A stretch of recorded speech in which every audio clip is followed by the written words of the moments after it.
ನಾನು 2023ನೇ ಬ್ಯಾಚ್ನ IAS ಅಧಿಕಾರಿ, national health ಮಿಷನ್ನ ಹೆಡ್ ಹೀಗೆಲ್ಲ ಸುಳ್ಳು ಹೇಳಿ ಸರ್ಕಾರಿ ಅಧಿಕಾರಿಗಳನ್ನೇ ನಡಗಿಸ್ತಾ ಇದ್ದ ಈ ಕಿಲಾಡಿ ಈಗ ಅರೆಸ್ಟ್ ಆಗಿದ್ದಾನೆ.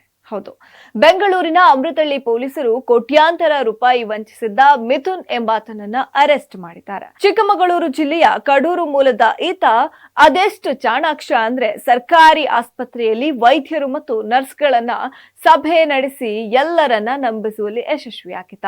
ಜಿಲ್ಲಾ ಸರ್ಜನ್ ಮೂಲಕ ಪರಿಚಯವಾದ ಸತೀಶ್ ಎಂಬ ಮೆಡಿಕಲ್ ಮಾಲೀಕರಿಗೆ 1.8 ಕೋಟಿ ರೂಪಾಯಿ ಟೆಂಡರ್ ಕೊಡಿಸುವುದಾಗಿ ನಂಬಿಸಿದ್ದ.